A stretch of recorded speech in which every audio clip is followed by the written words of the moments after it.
And good morning, good evening, good afternoon, and welcome to Dreamy Dreamland with your sensei, Al Bob. So, yesterday was Super Tuesday. It was Super Tuesday. And none of the politicians talk about this. Generally something that we would only see in movies, but if MIT scientists are correct, we will see it happen not on a screen, but right here on Earth. We're near the end of development of society, which has been going on for about 2,000 years, and we've reached levels of prosperity which carry the seeds of disruption. Their study, conducted a long time ago, concluded that a collapse will occur in 2040. I was never a genius at math, but I think that means we have 17 years left. The population will diminish. Right back here, less than it was in the year 1900. And at this stage, around about the year 2040, 2050, civilized life as we know it on this planet will cease to exist. Now, I've heard people talk about collapses and doom and gloom predictions before. By 2050, we will be just a few people who control a few things will be okay. All others will suffer in an immense manner. But MIT, a reputable institute of technology, scientists in a system dynamics multivariate study, this is different to the regular pundits. Although we showed many different scenarios, all of them show that growth stops sometime in the period of 2020 to, let's say, 2060. So soon. Will the current ideas about green industry avoid collapse? No possibility. Absolutely no possibility of that. If these scientists are correct, which I'm not convinced of yet, what do they think the collapse is going to look like? Will it come from World War III, an AI takeover? Will it be starvation and lakes drying up? Is it going to be like 1929 Great Depression, but 10 times worse? But to see what it will look like, first we need to see why they're predicting this. Way back in 1970, a team of MIT scientists got together to study the future of humanity. They had this concern that civilization was growing too fast on a planet that had finite resources. Their question, was there a limit to societal growth, or can we just innovate our way into almost infinite growth? Today we consume more than yesterday. Our children, if they live as we do, will use up resources more than twice as fast as we do.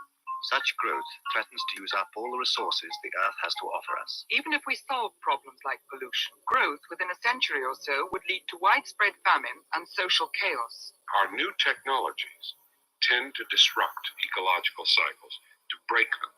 Because of that, we are on a suicidal course. So the test was conducted using these 5 basic factors: population, agricultural production, non-renewable resource depletion, industrial output, and pollution generation. They wanted to see what it would look like if we continue past trends into the future. Would it be a collapse, a slow decline, a plateau based on our current habits? Now, all the things that they took were the things that they always took, meaning they had these studies way back when, right? Back in the 1600s, they were thinking about this, right? In the 1700s, they were thinking about this. 1800s, thinking about it. 1900s, they were thinking about this. 1891, there was a big hoopla in Paris, and by then Tesla had amazed everyone with alternating current.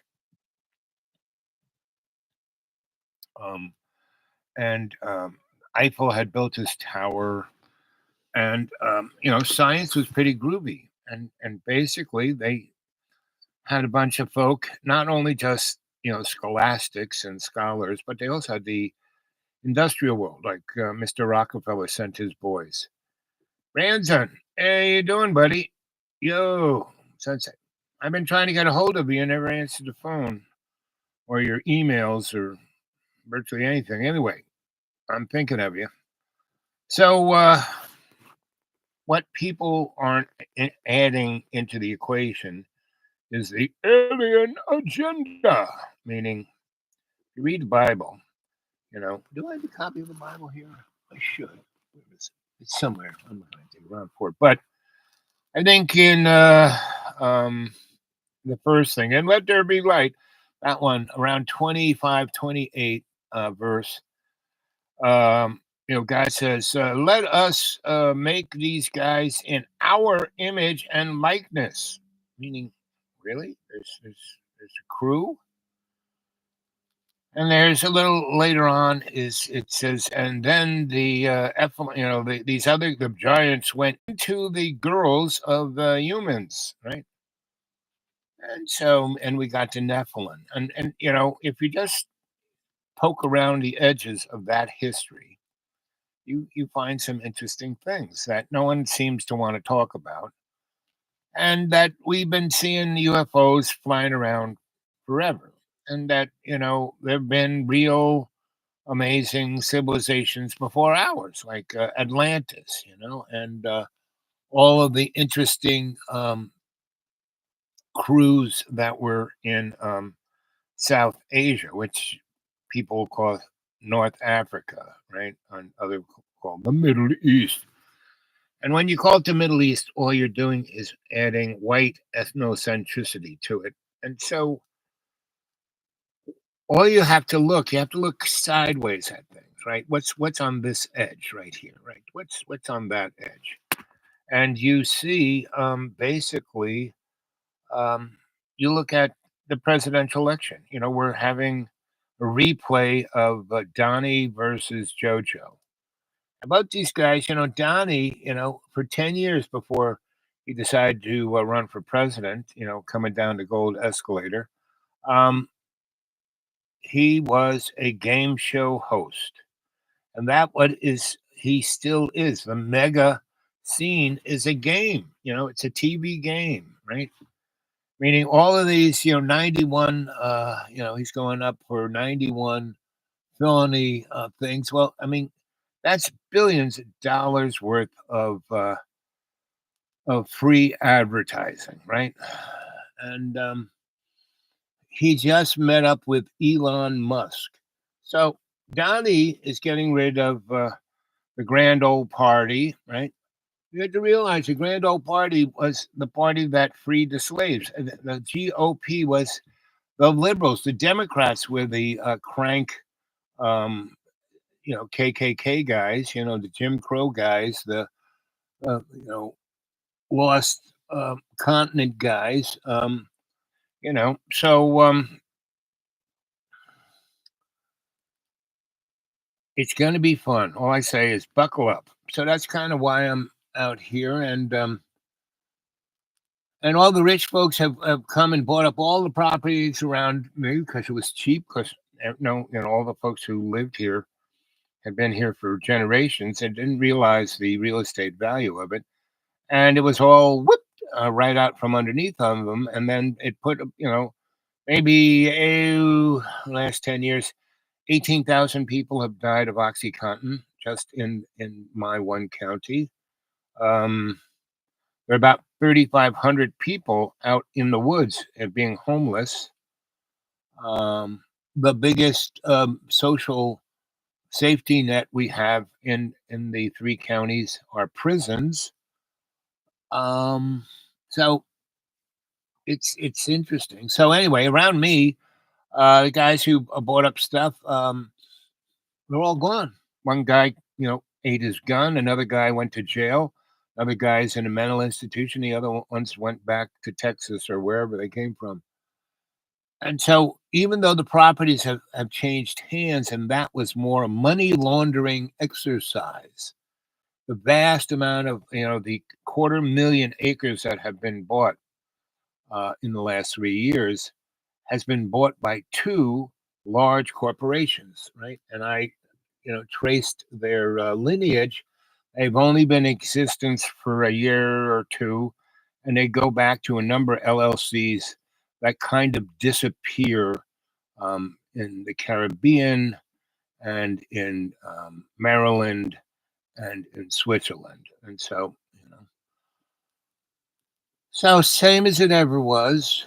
And it's pretty obvious they want to get rid of a good chunk of the population. And you have to realize. So, what did we?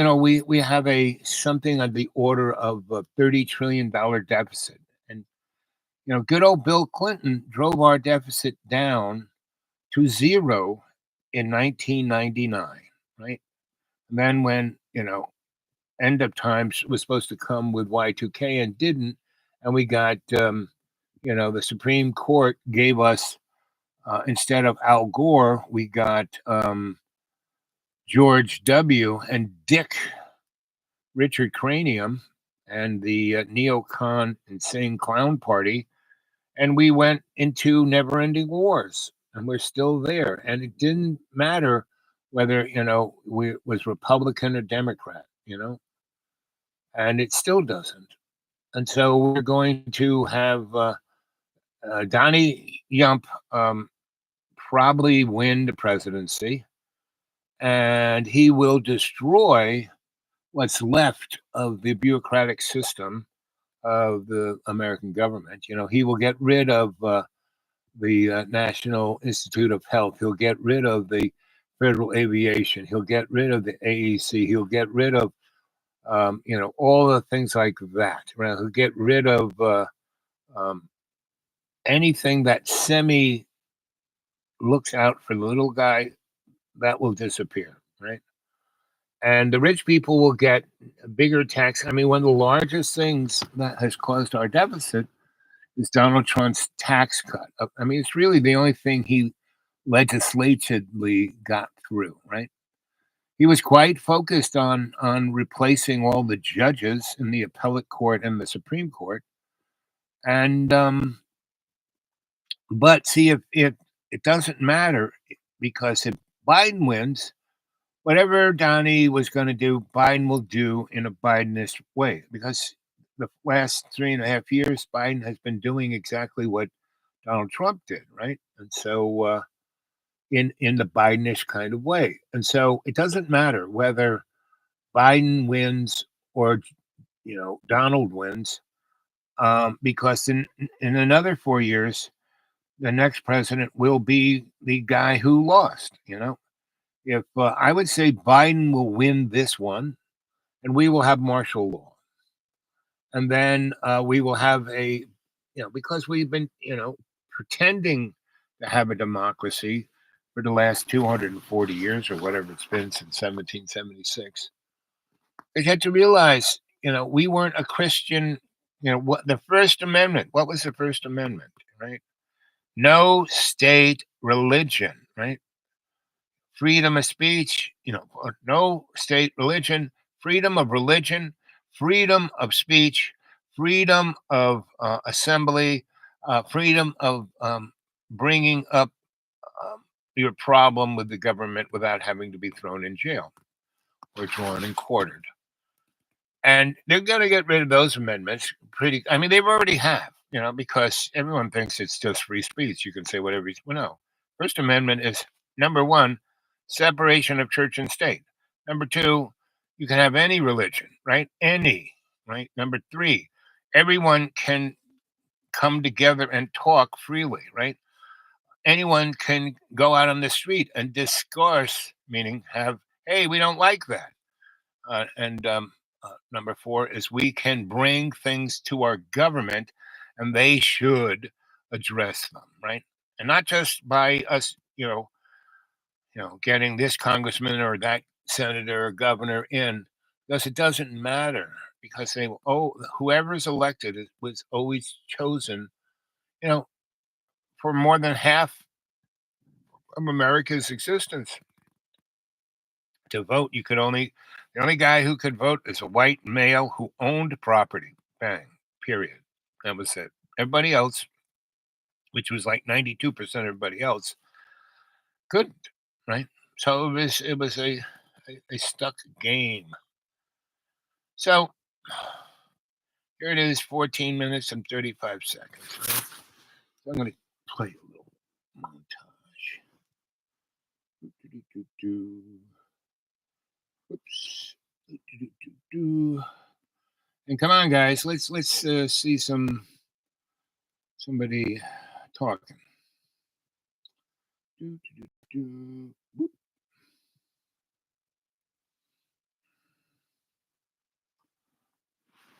The difference of who wins or loses in November. Franco Ordonez, NPR News. And we're going to take a brief break in a moment. We are waiting for results from across the nation. So far, we have got GOP calls in. And her 3 essay collections, all distinguished by sharp social observations and wit. Her latest book, Grief is for People, is an idiosyncratic memoir of loss. Book critic Maureen Corrigan has a review. The subject of Sloane Crosley's book is as traditional as it gets. It's an elegy to her friend, former boss, and mentor, Russell Perot. Until his death, Perot was the head of publicity at Vintage Books, an esteemed publishing imprint. He hired Crosley when she was 25. As Crosley depicts him, Perot was part shirt and Whiteside, the tetchy critic character from The Man Who Came to Dinner, and the election. Is illegal immigration. What he's done with the migrants coming in and taking over our cities and taking over our country, and now we have migrant crime. It's the new category of crime. And where did you ever see policemen having boxing matches in the middle of the street? I mean, the whole thing is crazy. And if that happened to them in their country, they'd be dead within 2 minutes. They wouldn't stand for it. But they come in and they come in from jails, they come in from prisons, they come in from mental institutions and insane. Put away, but I got enough. Right. And you don't have. Oh, I thought that was really you talking to me. That's your voicemail.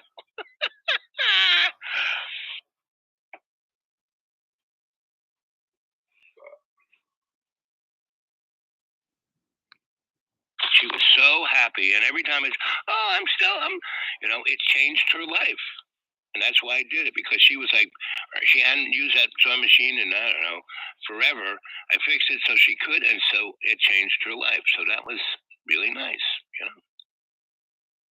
And so that's why I used to work, because I interacted with people. I don't have to. I'm out here. I am way more isolated than you are. Meaning I'm out there in the middle of the national forest. I have no real neighbors. I mean, I got some over there and some over there. And, but if I didn't want to see them or didn't, I don't, So, and right now it's a beautiful morning. And so I just wanted to talk because I was listening.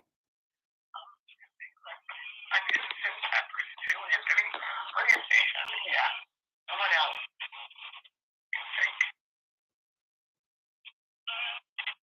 Yeah. Re-record, press 3.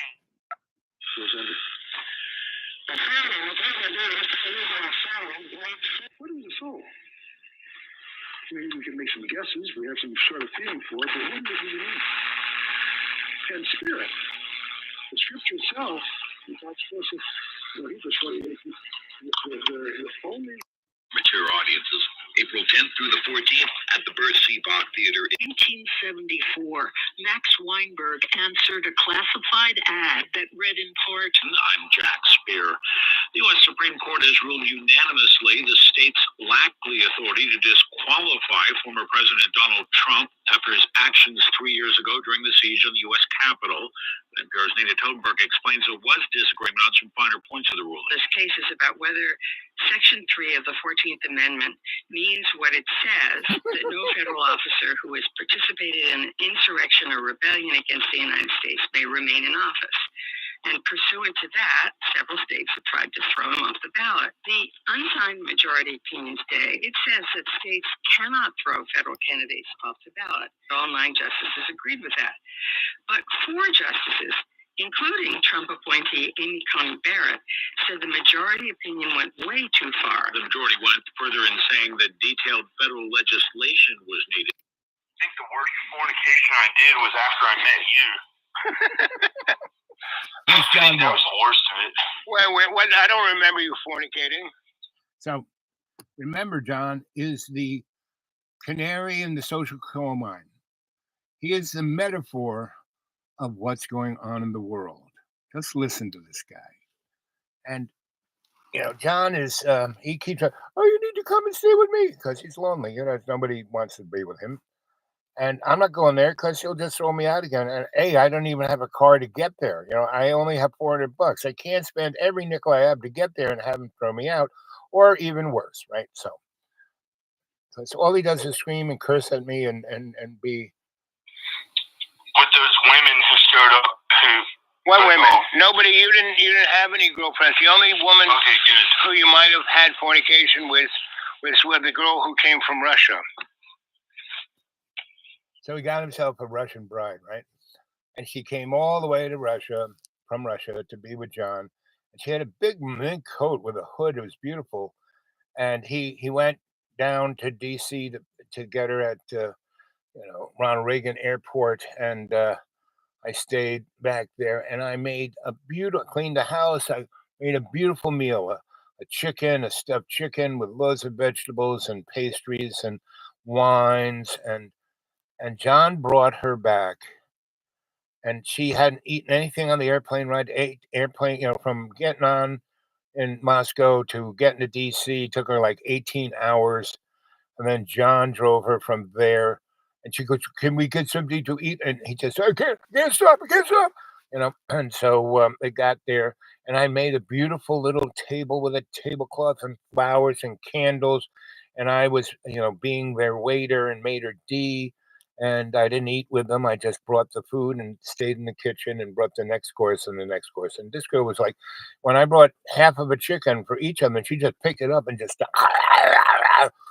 and because she was starving, right? Anyway, they had that, and I would come in and ask her a few questions and start a conversation and walk away and let John and her. He never said anything, and he took her up there, and I went up there with him, and I had two different bottles, a wine before dinner, a wine during dinner, and then I brought a dessert wine up with the desserts. I had all these little Russian pastries I had gotten. And she just was, "You're so thoughtful. You're so nice," meaning talking to me, right? And so I left him up there, and about, oh, like 5 in the morning, he kicked the door open with a hammer and said, "You have to get out! Have to get out! He had like drank 40 cups of coffee. I could see it oozing out of his skin. And he goes, "Why do you tell people that I drink? Anyway, I go out and I see her naked in her mink coat, and it's snowing, and she's like got three cigarettes going. "I have to get out. I have to get out of here." And John's forcing me to leave, and so I'm like slowing. I said, "Well, I had to take, so I kind of picked up stuff, and it took me 2 hours to, because I wanted the sun to come up before I took out, right? And luckily, sun comes up, and miraculous, it's a sunny day, and it's not that cold, and the ice and the snow have gotten mushy, so I can get down off of John's 2 mile long death highway relatively easily without killing myself, and the road down below that, the first blacktop, which is like this, and a cliff on one side, and that usually, if that gets iced up, it's like suicide to go down that road. So that was okay.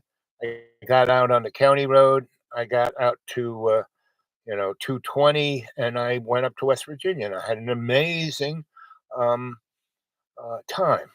I just met some amazing. I drove. I had no money. I had like $20 in my pocket, right? Maybe 30. And I had a full tank of gas, and so I headed up. I was going to go to this little town in West Virginia that I helped after it got washed out by a mountaintop retrieval thing, and you know, the bridge across the river got washed out, so the town got isolated. The power lines got washed out, so I had no power. But they did. It was just the main line. Secondary was still in there. The utility, Appalachian Power didn't switch it over. Anyway, so I went up there to see if the kids were still there, and they weren't. And everything was worse than it was when I left them. So I then, actually, I didn't get there till later. What I did do is kind of where 66 hits 81. there is a great diner there. So I decided that before I was heading up to West Virginia, I was going to hit that diner and have a nice breakfast and talk to the truck drivers and et cetera, the people who work there, see if that little town was still in existence. Anyway, and there was a girl who was sitting doing spare change at the door, and she was dressed really nice. I mean, she had expensive clothes on, and it was winter time. It was like when the winter bomb had come down and it was like super cold, and she's wearing like clothes you would wear in the fall. And so, anyway, I've told this story 1,000 times. She was a bourgeois kid from Atlanta, Georgia. She had finished college, and her buds had, and they hadn't got their dream job. And so they decided that they would have an adventure before they just had to take any job. And so they, they did, and they took the Blue Ridge, the Appalachian Trail. They're going to go from Georgia up to Maine, and they made it to about West Virginia. Took them like 3 months. Anyway, I said, I buy her breakfast, and she tells me the story. I said, "Oh, let's go visit where you are." So because she just kind of hitchhiked to this truck stop, and then we drove back. So, and all her kids, they found a like log cabin from pre-Civil War times, and generations of kids, high school kids, have been partying that place, so it's full of garbage. Anyway, these kids are freezing, and they didn't even the beautiful big fireplace, a keep, and the whole. So there was wood it hadn't snowed yet there. So I said, okay, let's get some firewood. Oh, we'll have to go to Lowe's and buy it. I said, no, all we have to do is go in the forest and pick it off the floor. Because where's the floor in the forest? And it's like these kids were so detached, so unconscious from the world around them, right? And that is what John Boy represents, right? The girl you said that had smelly armpits. I like my wife. My wife, the way my wife was she would take a bath every day and shave any body hair she had off, and that's just how she was, and that's how I got used to being. That's who I like the most, and that's who I love them. Well, for people, I love God. Well, I love God and Jesus, and for my wife, I love my wife. But for people on earth, I love my wife. He doesn't have a wife, right? He got divorced 15 years ago, or give or take. And then she left to go back to Texas and let her daddy pay her bills. And that's been about 8 years. So he hasn't really seen, he's gone to visit his kids maybe 5 or 6 times. So in that 10-year period, or 8-year period, give or take, time goes by so fast. He has seen his kid for all of maybe 35 hours, right? And because he goes there, he sees them for a few hours. He goes there for 2 or 3 days, can't take it anymore, and he ends up either getting harassed by the cops or thrown in a mental institution or something or other. And see, we all have things given to us, right, by God. Last Sunday, I went to my 3 churches, and we were all, basically studying, because we're getting towards in the Christian calendar, we're getting towards Easter, right? So everyone's talking, who is Jesus, right? Luke, 17:3, I think it is. So it states basically, Jesus is out in the garden praying, and he's got the boys with him, and he's trying to introduce them to God and show them that he is God.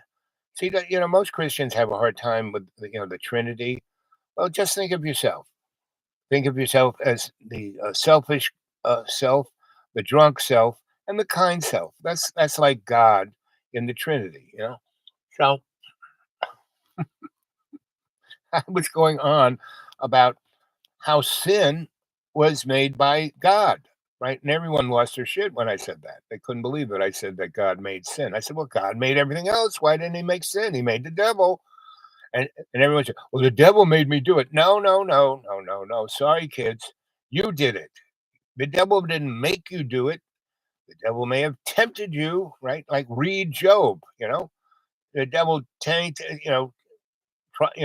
get Job to do it. Nope, Job wouldn't do it. No matter how everything was taken from him, Job was just, nope, not going to do it, right? Same with Jesus. Jesus was tempted. The movie, The Last Temptation of Christ, with, what's his name? The guy who played me in Boss Squad. And he played the Green Goblin in Spider-Man. What's it? Robert Duvall? No, something like that. Anyway, back to our boy. Listen to this guy. I love God and Jesus the most. And my dad's different, he thinks about like his wife or something, but so standing up for him, I don't put my dad first. That's not how it is. I shouldn't stand up for him first. I made a mistake. But I'm still married to my wife. So it's been awful being far away from her. So go to Texas and be with her. You can do that. She's acted funny for 8 years. Or about 8 years. She left Roanoke. About 8 years. So why don't you go to Texas and be with her? Because how can I be with her when she doesn't want to physically be with me right now, but I hear her voice in the wall every day of my life, usually every minute or every few minutes. I hear her voice, and it's not bad, and it's from God, and I know it's from God because I know God so well. I know she's good, and she can predict things through the wall. Now, I kind of know what he's talking about. I've had many people. I've lost 50 people that I loved dearly, right? To cancer, to AIDS, to accidents, to suicide, to a lot of things, right? Because I've had a life that was rich. There are a lot of great people in my life. I wouldn't be the guy I am. And there have been many, many, many, many, many, many times that I could have, 3 or 4 times I could have been a zillionaire because I was working on stuff and I had the opportunity to do it, but I didn't because I knew that that's not what God wanted me to do. Right now, God doesn't talk to me through the wall. I just, talk to God, and then I pray and I get the insight to, whether angel on one side, the devil on the other side, which way to go, right? And I've been doing that since I was a little kid, right? And since I was 4. I remember, meaning I could, just look at folks, get their attention, and then do whatever I wanted to do, right? And I saw my friends trying to do that, but they would do that kind of, but not really, and then they would steal stuff and they'd get caught. And I said, no, that's not why I'm here to do this, right? So anyway, that's what conscious awareness is. When you're aware of what you're doing, right? Most people aren't. And when you want to really get a good grip on not being consciously aware, what you have to do is listen to. She's like a prophet. It's from Jesus and God, and she's my same flesh, and I hear her voice every day. And it's from this house. Like, she knows things before they're going to happen. It's from Jesus and God.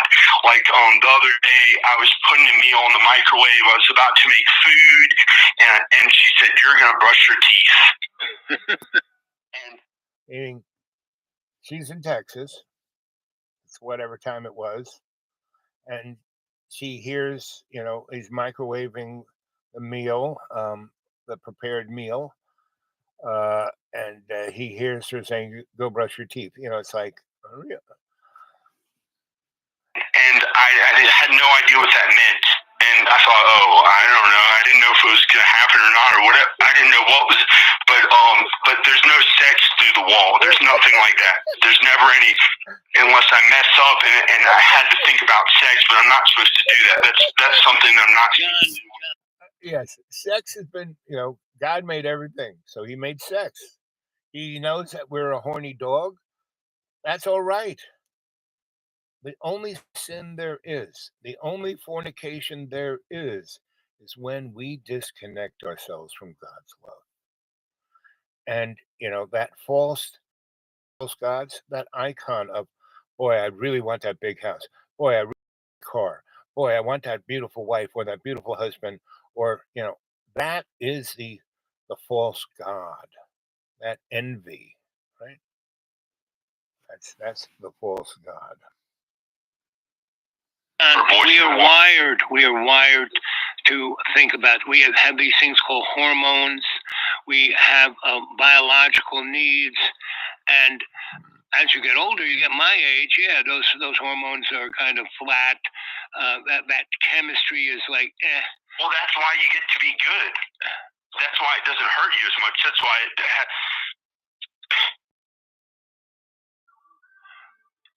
Oops, way to go. But, John, God made everything.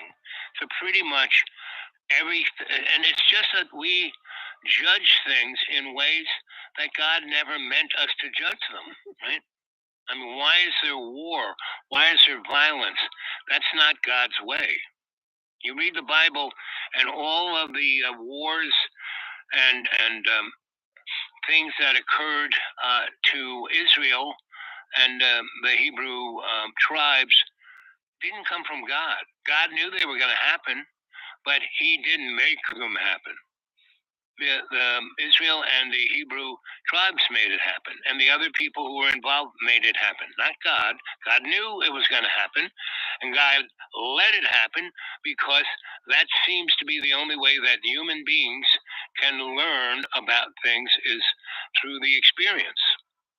And so that's kind of where, and we seemingly repeat the situations over and over and over and over again, And so until you Californication, right? So earlier on in this 37 minutes and 37 seconds, I started out with the Harvard study of 1973 that I was kind of part of, right? Where we were looking at what was going to happen to humanity. And basically, they said, by 2040 to 2060, that's it for humanity. We're either going to nuke ourselves or pollute ourselves, poison ourselves for our industrial waste, or use up all the resources, et cetera, et cetera, et cetera. It seems like we're right on schedule, right? And yet, the thing and it took all the things, that were in, basically resources, technology, all the things that kind of define what our society, culture, material world is. But it doesn't, because it takes out of the context what is the alien agenda. An alien agenda isn't like, and the grays and degrees and the insects and all the above. Basically, especially the grays, that's us from another dimension. They went down this material hole that, MIT was talking about the end, that we were going to whack ourselves, and that was the end of, after the humans stuck themselves in a hole to survive past the nuclear war or the environmental catastrophe. The interesting thing is that we're all angst about, the Southerners coming in over the border, right? But we don't have enough people cleaning the toilets. Those, why we're stopping them. That's, we don't have enough, everyone you hear who has a business goes, oh, boy, I can't find anybody to work. That's because we're not letting the Mexicans in. And most of the people coming off the side of the border ain't Mexicans. Mexicans kind of happy with where they're living in Mexico. They're now living the Cristadora, the middle class life of the Mexican. So anyway, we we have had the understanding of Bravo magnetic propulsion since the 1890s, right? We have industrialized it since 1947. Why we have the, 1947 we had the National Security Act, which basically got rid of the I mean, we never had the Constitution, but we got whatever, you know. We had Russia as the boogeyman. We always need a boogeyman, right? So, um, we are at it. I was watching the interview with Putin and what's his name, the ex Fox guy. He's basically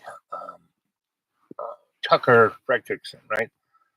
And so Putin goes. It was a great interview if you watch the whole thing. Putin goes to Tucker. So you're CIA, and he also goes, and you're going to be Donald Trump's vice president. I mean, Putin laid it all freaking out because he's CIA too. KGB. They're all the same. They're cousins, right? And so he's reading the script. The war in Ukraine is a script. It's like having a war against NATO without having to go to war in Europe.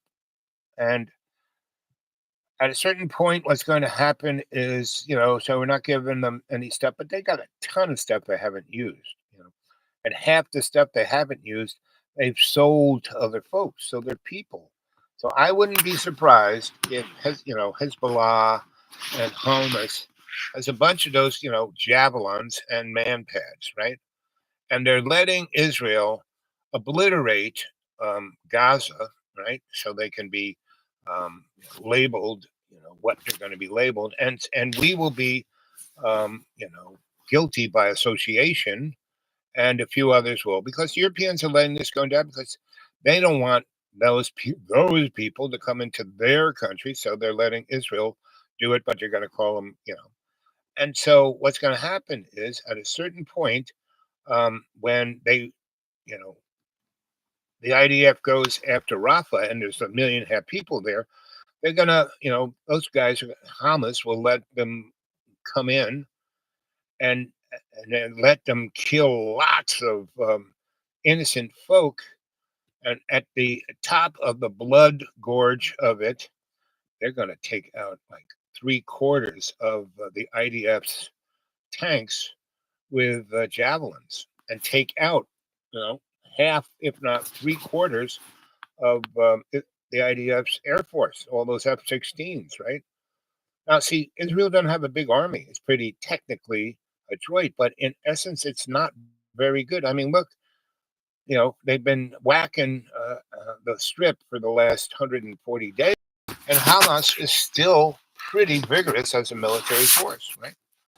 So this will be even worse. So what will, and so the IDF will hit Rafah with a nuclear weapon, right? And that will, like, the big mushroom cloud there, right? And then the guys up in the north will unload everything they have at, they will, all their cheapo missiles, they will let go like 20,000 of them at once. And, the Iron Dome will deplete itself going after those, right? And then, those guys in the north will unload their best missiles, the ones that are really precise, and they will take out the capital and the port, right? And kill maybe somewhere between 70,000 and 750,000 Israelites, right? Well, boy, that'll get under their craw.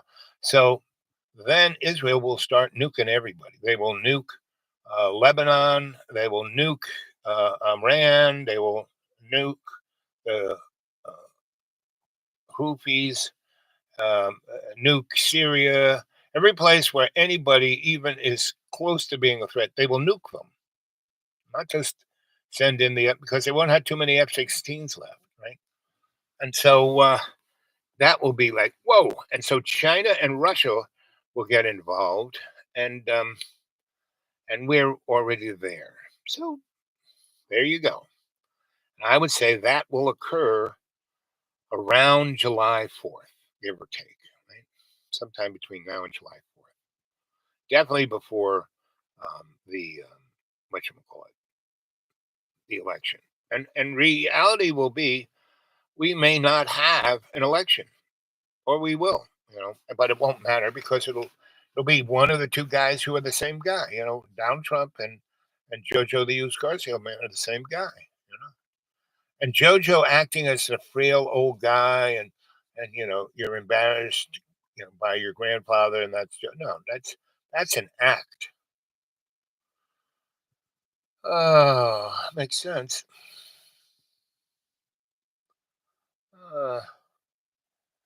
Jamie took out whatever he wrote. So anyway, that's where we're standing right now, and so as we go back to the videotape. Mature audiences, April 10th through the 14th at the Bert Seabach Theater in Johnson. I think the worst fornication I did was after I met you. I think that was the worst of it. Wait, what? I don't remember you fornicating.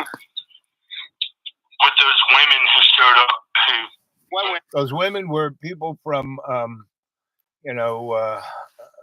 what's Scientology or some religion, and it came up, trying to, and they were cute, right? And they were like winking at me, and I was making them food, and I took them down the basement where the big fireplace is, and we were having quite a nice time. And John just went, and he'd run up the stairs and come down, and run up the stairs. So he didn't even get close to fornicating. And they came back 3 times, right?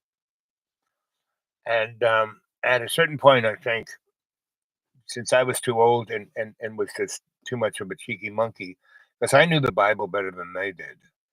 And so they were pretty impressed. And they go, you should, we could use a guy like you. And I said, well, the only way I can get there is if you pick me up, put me in your car, and drive me there. And I might do that. And John, no. Yeah, so, how are you going to take care of yourself? Pay your bills. I said, the girls will pay my bills, And that's John. That was John's closest thing to fornicating, except for the Russian girl. Nobody, you didn't have any girlfriends. The only woman who you might have had fornication with was with the girl who came from Russia. And she did that because he signed all the papers to bring her from Russia to here, a mail order bride.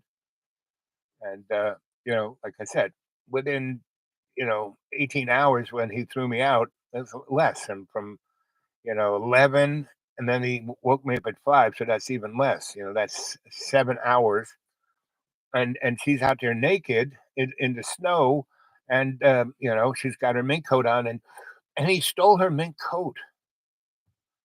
He's I don't know what it is, but he keeps he took lots of documents from me, right? Pictures of that, my grandparents and great grandparents and lots of things that are near and dear. John took, and where I didn't take them. Well, who else took them, right? He took them, and one of those times he threw me out because that was just something I forgot. I kind of stuck it up in a closet, thinking he wouldn't find it, and of course he did. And anyway, and these are all things that John represents the rest of humanity, especially white Anglo-Saxon. He's so uptight about being Italian, right? The girl you said that had smelly armpits? I like my wife. My wife, the way my wife was she would take a bath every day and shave any body hair she had off. And that's just how she was. And that's how I got used to that's who I like the most. And that's who I love the most. Well, for people, I love God. Well, I love God and Jesus. And for my wife, I love my wife, But for people on earth, I love my wife. But I love God and Jesus the most. And my dad's different, he actually thinks about like his wife or something, but 900 years before it happens, right? And so that is us. We are put on this earth, and what we're going to do is God already knows what we're going to do, but it's up to us to bring forth the most positive outcome, right?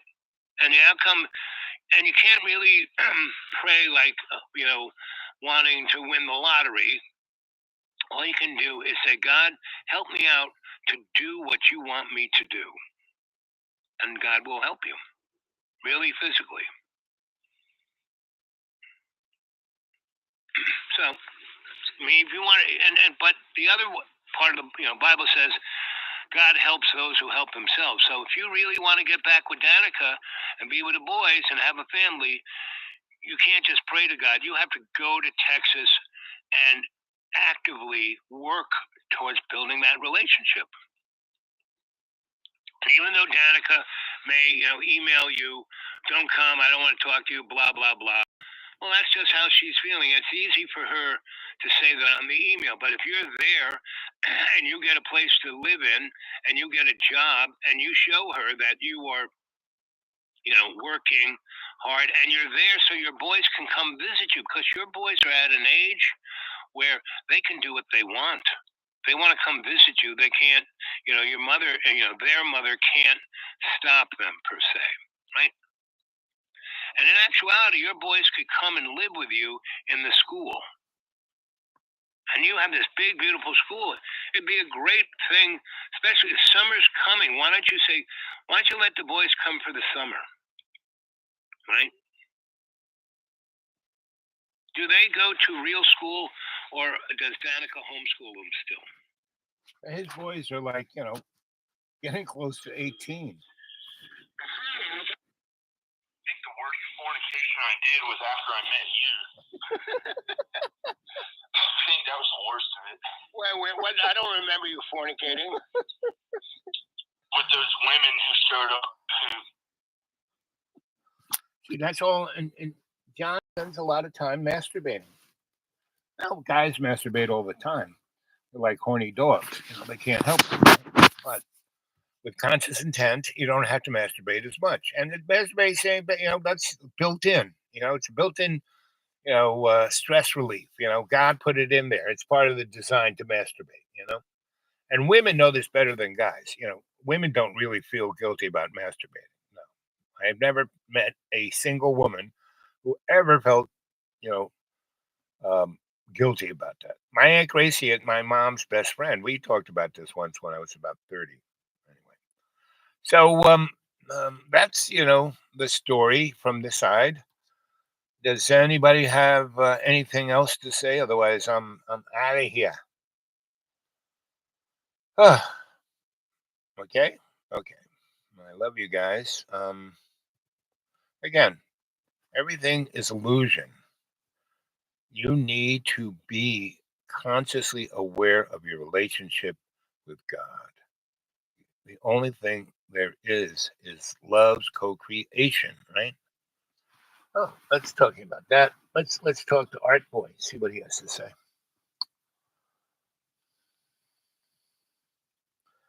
I hope I get his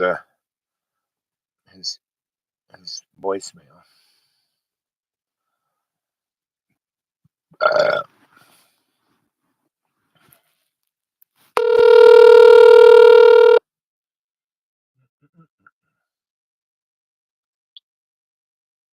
Welcome.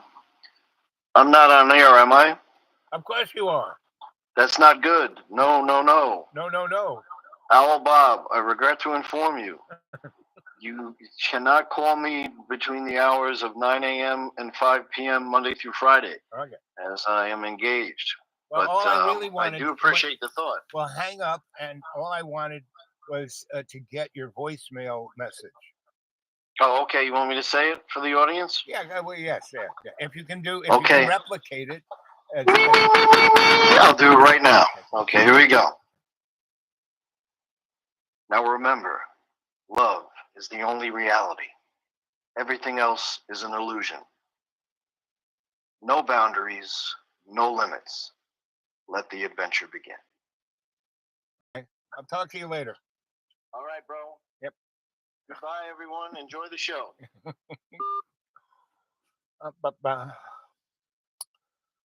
Oh, who else can we call?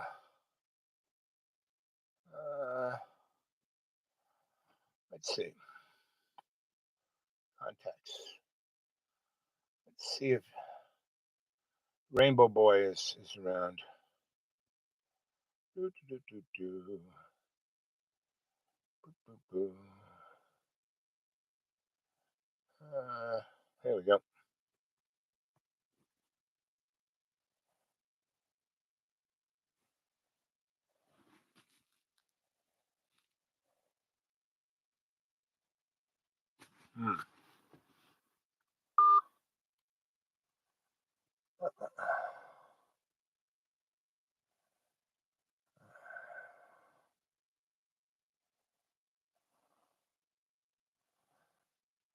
Oh, this is too easy. This John Boy. Let's see if he picks up. Let's see if it works. The phone ain't working. Come on, phone.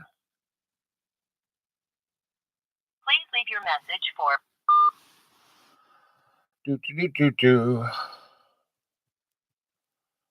Khabib.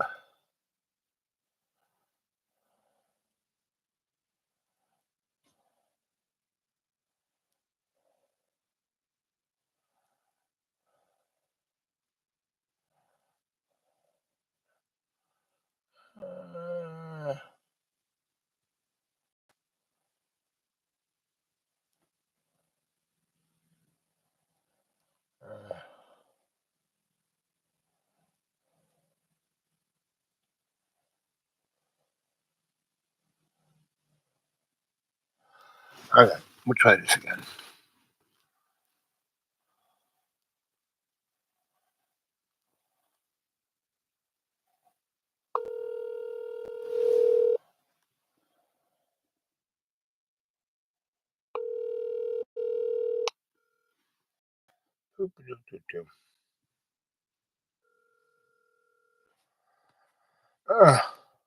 Is that you? Hare Krishna. Krishna. Talk to me, big guy. Well, we're live on the show, and don't you know what you gotta go? When did you get back? I came back about a week ago, man. Well, I tried you a few times. You heard my voicemails, right? No, I didn't hear your voicemails. I don't know how to get that, but I saw you calling, and by the time I got to my phone, I got this and that, so I missed that. Right. Well, here you are. So, okay. Tell the audience about your adventures. Oh, so we are live, right? Yeah, we are live. Yep, baby. Okay, babe. So, where shall I start? From the beginning, right? It's a good point to start. Yeah. Let's start from the beginning. All right, so here we go. Here we go. To all those people who complain about this country or whatever country they come from, we should ship their ass to Bangladesh for 24 hours. Yeah, baby. Then they would come back running and praising wherever they come from. You got it. That sometimes includes myself, because I like to bitch and complain. I do my part too. Yeah, but you do it in a comic relief kind of way. Well, I also try to be a little more constructive, not just complaining for the sake of complaining. Exactamundo. So anyhow, I went first to Bangladesh. Bangladesh, that's a freaking disaster waiting to happen. So you're in the plane. You get on the plane in Chicago. Did you get straight to Bangladesh, or did you have to change someplace? No, I had to change. I was in Turkey. Right. Then from Turkey, I went. Well, actually, I messed. Okay, first I went to Malaysia. Okay, Malaysia. I always end up in Kuala Lumpur because the place is really clean, safe, and it's a beautiful place, cheap. So for some reason, every time I go to Malaysia, I end up in Kuala Lumpur. Okay, so I've been to about 90 countries. I've been to a lot of hostels and hotels. But listen to this. That particular hostel is on the 35th floor. And on the 37th floor, there's an infinity pool, which is part of the deal. So that was beautiful. I'm on the 37th floor, and for some reason, there was a lot of British girls in thongs. So you can imagine how happy I was. Yeah, you were like in heaven. I was in a man. This is. I don't need to kill anybody to get virgins. Exactly, I was there, baby. exactly. All you have to do is take an elevator. Yeah, elevator to go up there, and you're okay. Yes, you should. Too bad the guys in ISIS don't know that. You just got to take an elevator. Yes. It's $13, and you can live with that. Yeah, you can't beat to get to heaven. $13. Whoa. $13 per night. Right. So just think of all of the Baptists who are doing giving all the kinds of money. All the Christians who are giving money to churches to go to heaven. Little did they know, $13, take the elevator. And plus breakfast is included. And breakfast is unbelievable. Yep, baby. So imagine that. All the songs you can handle, breakfast and swimming pool, infinity on the 37th floor. I love it. So from there, then I went to Bangladesh, and you can imagine how. Did you fly there, or did you take another means? No, I flew from Kuala Lumpur to Dhaka. Okay, so you're in the airport. So I am assuming Kuala Lumpur's airport is quite nice. Kuala Lumpur airport is nice. Right. It's really nice. Most airports are clean, and the country's going to present their best foot forward. So you get to the gate. Who's waiting to get on the airplane? What are the people like? Mostly Bangladeshis. I know. So what are they? Rich Bangladeshi poor? What No. say? At this particular plane, there was a lot of people who were working in Dubai. Gotcha. So for that particular plane, they were coming home from Dubai back home because they go. There's all kinds of agencies send people from Bangladesh to work everywhere. In fact, there's a whole bunch of them in Bosnia working. And so on that plane, there was a lot of people coming back from Dubai. Okay. Have you been to Dubai? I have been to Dubai, sir. What's that place like? The place is kind of superficial, artificial. It's plastic. It's like Disneyland. Yeah, if you have this for the last 30, 40 years, they created miracle.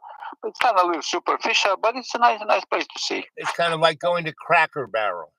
Yeah. Good point. Yep. Okay. Well, these people, freaking these Arabs, man, they have unrealistic desires, but somehow they just realize them. And because they can realize it because it's artificial. It's the French word is faux. You know that word, like faux, meaning artificial, but it's when you use that, it's more about an aesthetic. So they pick an aesthetic that they think that's like going to heaven on the 38th floor and just an elevator ride. So they don't want to invest their life into it. Yeah. Just give me the plastic make believe. Yeah. So anyhow, so I spent about 7-8 days in Bangladesh. So you get off the airplane in Bangladesh. What's the first and you go through customs, and a door opens from the airport that's air conditioned. Bango, there's the street. What hits you?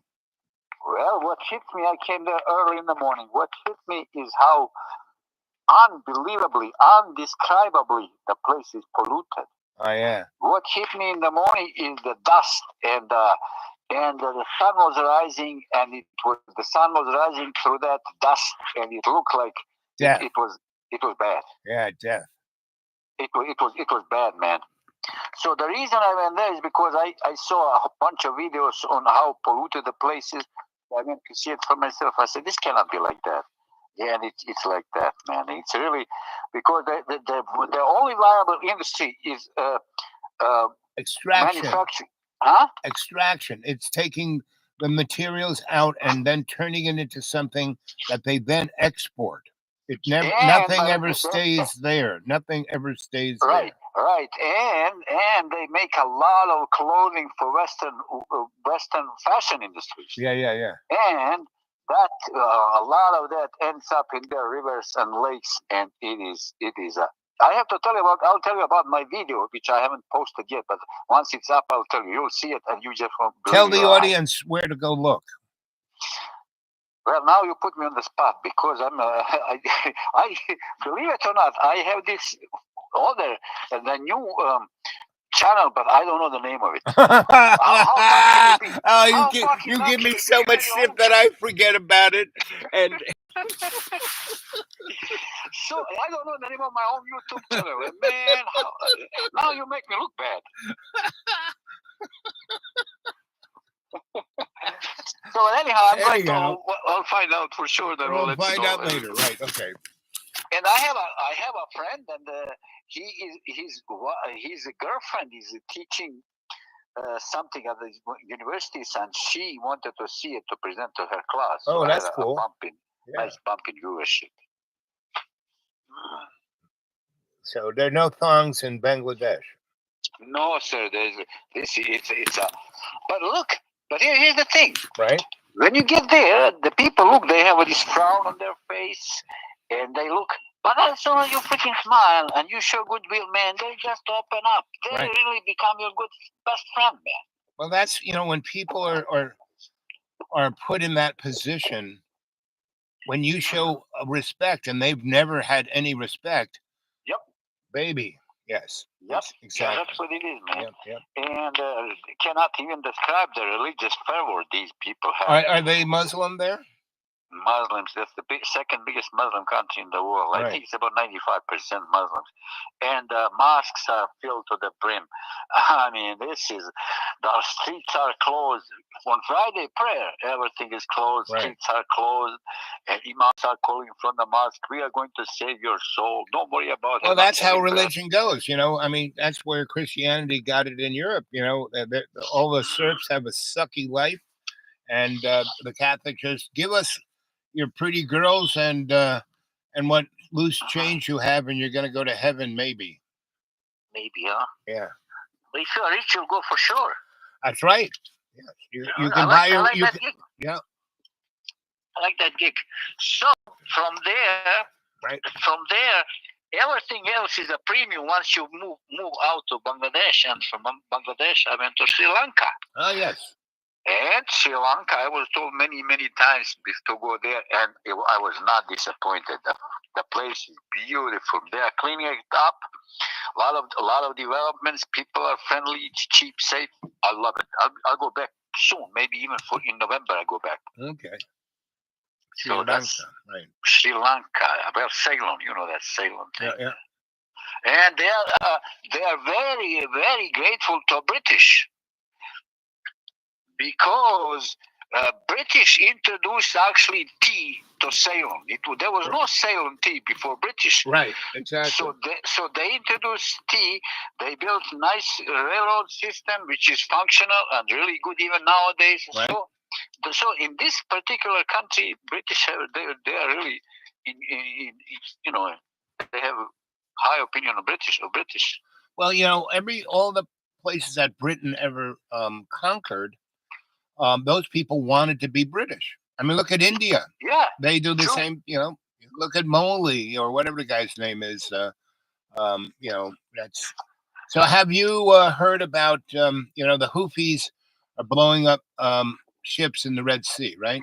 Yeah, I heard something about that. Right. So they hit one, a few weeks ago, they hit one ship and it was sinking slowly. So the crew got in their life boats and they put down the anchor so the boat wouldn't go anywhere. And the people, got off safely, and the Houthis didn't blow them up. They just blew up, and they didn't really kill the ship like in one shot. It was just slowly sinking. Anyway, the boat kind of dragged along, and it took out 3 main internet lines. And so, yeah, I heard something about that. Yes, and so India. And so it's actually affecting our internet, if you've noticed at all. Not only, but I was told a couple of weeks ago, or a week ago or something, that there was somebody had a big blockage. I mean, there was a big. Yep. Yeah, that's what it is. So and it's not like they destroyed the internet. It kind of slowed it down, and they have because there's wires all over the ocean. So they so they had to switch it over here, and now it has to do this, and so that's why some places you'll find chunks of the, because all that shit is digitized. Even though you're listening to the radio in English, that thing has been sent through so many things. And that's why you'll be listening to radio and it will sound like this, right? Not all the radio, but some stations, especially like NPR or BBC, or you'll hear that big kind of like that. And so that's that. And it's an interesting little motif, right? Because they could have dealt with it. So it's not like someone did it on purpose, right? But I'm looking at it as someone's using it for their own advantage. Okay, that's a good point. Yeah. Right. It's not like someone went down there and snipped it with a pair of scissors, but once it happened, things are going down in a certain way that people are using it for their advantage. So okay. So you can look for more of that. And haven't been watching? Did you vote at all? No, not yet. I don't vote in primaries. No. And when it comes to big one, I do. Okay, I don't vote at all. I'm basically George Carlin, But basically, there is no difference between Donald Trump and JoJo the used car salesman. We're going to get the same thing from both of them. But just a second, man. So used car, don't hurt me like that, man. Used car salesman? Yeah, JoJo is a used car salesman. Yep. Yo, man, you're hurting me. Come on, man. He's more like a newfound hero. Oh my God. And he's like, looks like your embarrassing grandfather who's like doddering and can't read the teleprompter. All of that is a shtick, because I see him talking and doing other things, and he's right there. Meaning, he is part of the script is for JoJo to be that. Oh, really? You believe that? Oh, yeah, because I see him doing other things, and he's 100% there. Right? So interesting. Yeah. So, and same with Donald Trump. He says shit that's like, what? Now, I would think Donald is more, his brain is, syphilitic, and he's off the but he's reading he's on a script too, because before he got to be president, the thing he did was for 10 years, he was a game show host, and he still is. You see how he does his politics. It's like a game show. Yeah. It has no resonance to like getting something done. So we're going to have basically martial law. Oh, it's coming to that, you think? Yeah. We're already there. But so, you might have to think about next time you go outside the country that you might not get back. Man, that doesn't sound sexy to me. Well, no, it may, because it may be better outside than inside. You know what I mean? No, I like to bitch and complain, but I still like me here, man. Come on, don't be shopping. Now, don't believe a word I say. I keep premising this program. Don't believe. I have no idea what I'm talking about. But that's just keep an eye out for that one. Yeah. Well, I just recently heard about this financial guy. He was saying almost the same thing. He says he's giving us 4 or 5 years max. Well, we're already there. See, that's the thing, is that we're already there. You know what I mean? We're just not being conscious of it, Yeah. Yeah. It's not really, it's all, and they're all, and so one of our in the cadre, it's all pantomime, and they're all in the debauched club of fools. The human spirit is indestructible. And so, our boy there is right. Don't worry about anything. All the chaos and all the, it's the end of times. No, sorry, not going to happen. No, man, no. This is going to all work. It's going to work out. It's going to be like a scary carnival ride. That's all. Yeah, but it's going to be over. We're going to be okay. It's all right. Well, I don't Yeah. know. You know, you came from a place where things weren't all right, right? Yeah. Yeah, and if you're living in the Strip right now, it's not all right. And if you're, you know, in Africa and Nigeria and a few other places, not all right. You know, if you're in Malaysia, not all right. You know? Yeah. So there are a lot of places that, and that's part of the scary ride. It's like a roulette wheel. You know, if that ball falls on here or there, that could be not all right. You know. Yeah. So that's the thing about it. And pretty much all through history, it has been that way. Yeah. Yep. So, like Nothing I said, to understand. you Nothing to you understand. know it. I mean, like I said, you travel around the world, so you see the edges of it, and you were there when it was happening in Yugoslavia, right? Yep. Yep. So you know what I'm talking about, right? Yep. I mean, and Yugoslavia was a perfect example because before whatever that moron with an M started taking the big guns, Milosevic. right? Milosevic. Before that, I was there in 1984 for the Olympics shooting that, and Sarajevo was the most beautiful city ever. Yeah, it was nice, man. We had no problems whatsoever. Whatso friggin' ever. Yep. Right. Yep. And I went. I didn't take pictures. I took a few pictures because I did have the pass to get and watch the Olympics. But what I did was I showed up there 2 or 3 weeks before the Olympics. Even people even started showing up, and took pictures around Sarajevo and got to know people and have them tell me their story. And then they took me out into the suburbs, and further out into the little towns here, there, and everywhere. And I got to know people out there and took their pictures. Mm-hmm. And then I came back, 4 years after the war. Mm-hmm. And man, that's when I stopped being a photojournalist. Mm-hmm. It was too sad for me to take pictures. Yeah. So listen, Mm-hmm. tell me about yourself, man. Well, I'm doing okay. My physicality, my body is kind of, what do you call it? Problematic. You know where I live. You spent a few evenings there, so the winter was cold and wet and snowy, and friends did come and get me when it was like ridiculous and put me in their house, so that was nice. Mm-hmm. I have no car whatsoever, so my friends lend me their beaters when I need to go to the doctors. Like today, I needed to go to the doctors, and so anyway, So you it's still all have, so you still have limited mobility, huh? limited, very limited. And I can't really take, like, I couldn't go to Asheville with my friend's beaters because I may not get back. Now, I threw the dice to come get you because I love you so much. And I knew that if my car broke down somewhere, and you said it, I'll buy you a new car or I'll fix it, or you said something like that.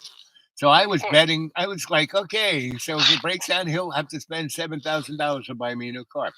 So that's why I drove all the way. But God was shining on you, and the vehicle didn't die. So, yeah, so I couldn't do that with one of these because the beaters I have, they are real beaters, meaning, I don't go any further than 40 miles from my front door because that's close enough for them to come and get me, Yeah.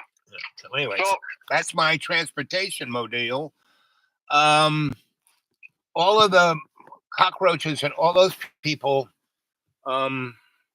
they have, so explain to the audience the energetic, like, spirituality of this neighborhood. Well, it's very fluid. You have very interesting characters there.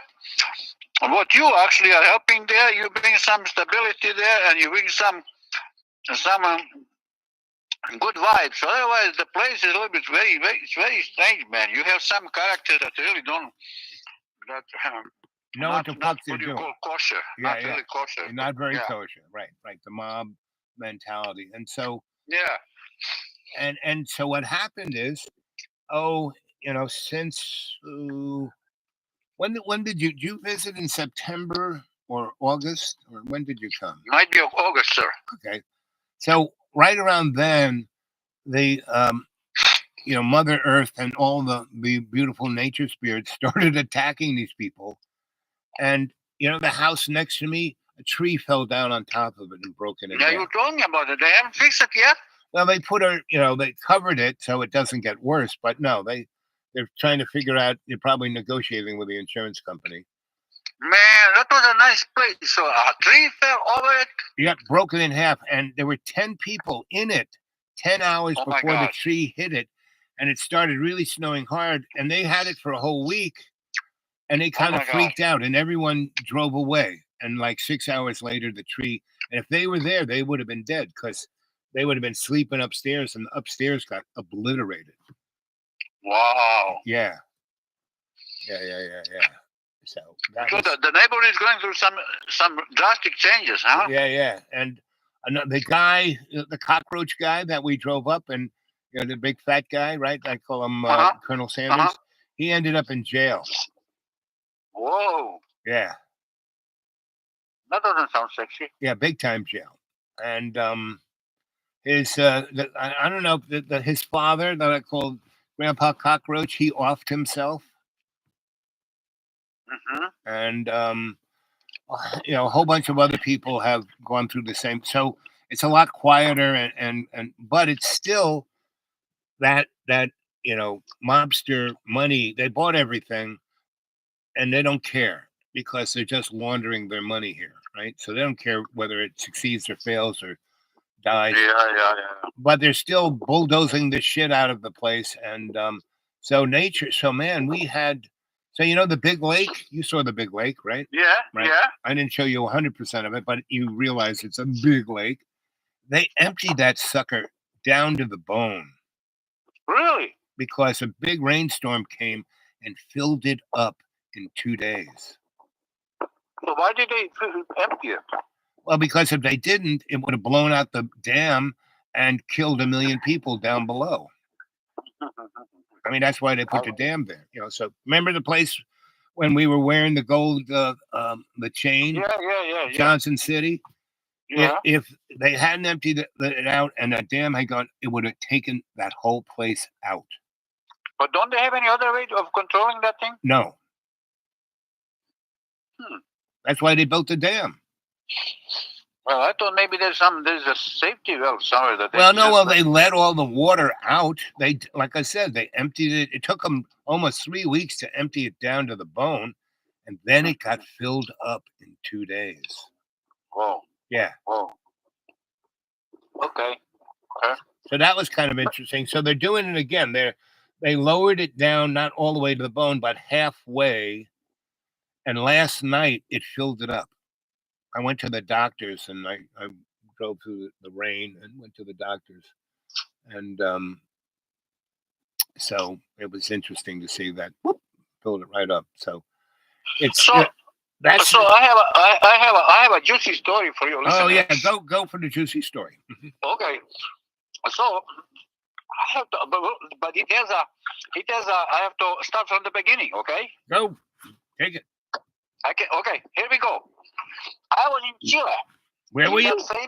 In that famous Atacama Desert. This is the desert that has never recorded rain in human history. There's never been rain. What? Tell me the name of the desert. You kind of slipped right over it. Atacama Desert. In some parts of this desert, there has not been rain in human history. So where is Never, it? ever. What part of the hood is it? Where is it? That's in Chile. That's north in Chile. Okay, Chile. So Okay. South Chile, America. close to South Bolivia. America. Right. Okay. So anyhow, there's a place called there's a little town there. I forgot the name. San Juan. Right, and not San Atacama, Pablo, not or San Juan, another one. Yeah, so Something. anyhow, this city is filled with young people, tourists, a lot of young people, and it's a tourist place because they all go to Atacama Desert. So how many? 1 million people? 100,000? No, it's a small, it's a small place, man. It's a small, maybe 10, 15,000 people. It's Okay, a small place. okay. So there I am. You know how perverted I am. I do Everybody know how knows that. perverted you are. Yes. Mhm. So there I am with my camera. Right. I was not perverted before I found the camera. Of course. So this camera is designed to take pictures of ladies' asses only. Only. So there I am, enjoying the scene, and two girls are walking by. And they were in shorts. When I say short, did I tell you? What did you Short. Shorts. Okay. So they're walking by me, man, strutting their stuff, and my camera was going crazy. It's buzzing, and it's giving me all kinds of signals. So I follow for a while. So there I go back to my hostel, minding my business. What do you know? They're there. Two girls, they were there. Waiting for you? So I don't know what's going on. So anyhow, so they're sitting right across me, and I'm doing my Sudoku, minding business. Yeah, right, exactly. I doing and they were whispering between themselves, and they're pointing to me, and they were laughing and giggling this and that. So I thought I was hot. I got my shoulders up. I got my stomach in. I sat straight. Yes. And I got my mojo. Yeah, okay? I've been with you. I know what you're doing. Okay, keep going. Okay, so one of those girls, but let me say, when they were sitting down, they had their legs crossed. Right. And I told you about the shorts. Right. Then I realized how short they were. I mean, I don't want to get to the details, but it was short. So one of those girls comes by me, and she says, "Hey, mister." I thought she wants me. She says, "Hey, mister, you got any drugs?" I said, I'm thinking to myself, man, so it's not about me, it's about drugs. Right. I said, babe, I don't freaking do drugs, man. No, if you want me, you can have me, but drugs you cannot have. Right. So she was a little bit pissed, and they walked away. But before she walked away, she gave me her phone number. Oh. All right. So anyhow, so we stayed friends for a while, and yesterday morning, she drops me a note. She says, "Hey, a long time no here. You want to see my ass?" She says, "Hey, you want to see my ass?" I said, well, nice talking to you. I said, yeah, I want to see her. This is not a joke. No, this is not. She said, "Yeah, you want to see my ass? We haven't seen each other for a while." I said, "Yeah, send me a picture of your ass." So Anne, she was on the beach for 4 hours, and her bum was so freaking red. Yes. It looks like a birthday cake. I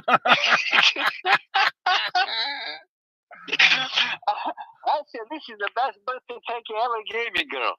She says, "No, there's more to that. If you behave nicely, I can send you more." So I'm trying to be on my good behavior, okay? Anyway, well, that's a cultural thing that's happening. Half the kids who use TikToks, they expose themselves. True. And those morons True, don't yes. realize that none of that stuff stays on the internet forever. Yep. There is no. Oh, I'm going to erase that. No. So anyhow, that's okay. So I said, "Hey, man, life is good, man. Life has been good to me so far." Yeah.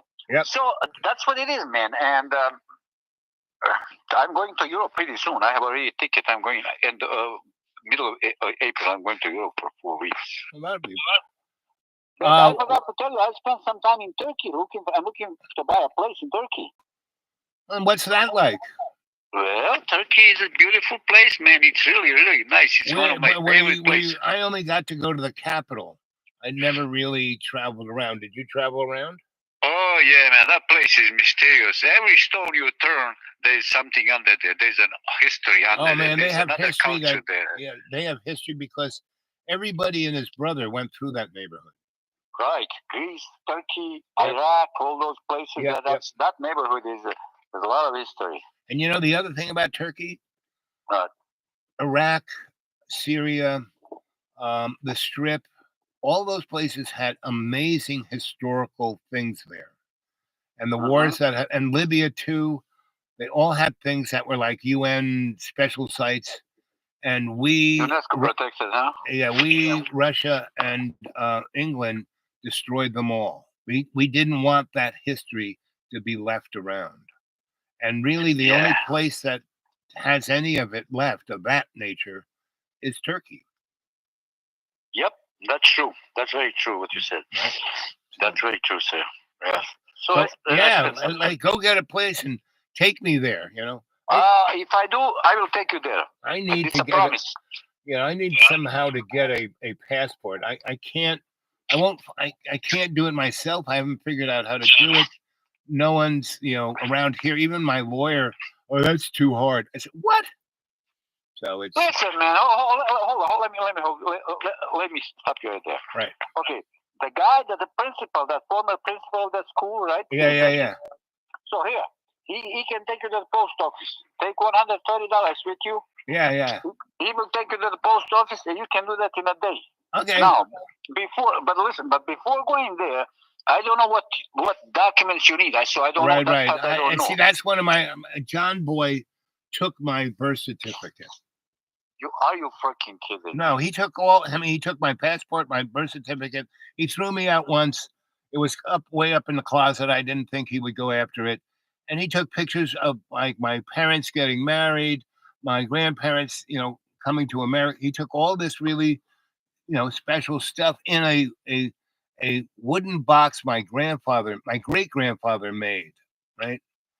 And he took. Are you freaking kidding? Why would he do that? He's John Boy. But this is private. This is the most private stuff. I know. He does shit like that.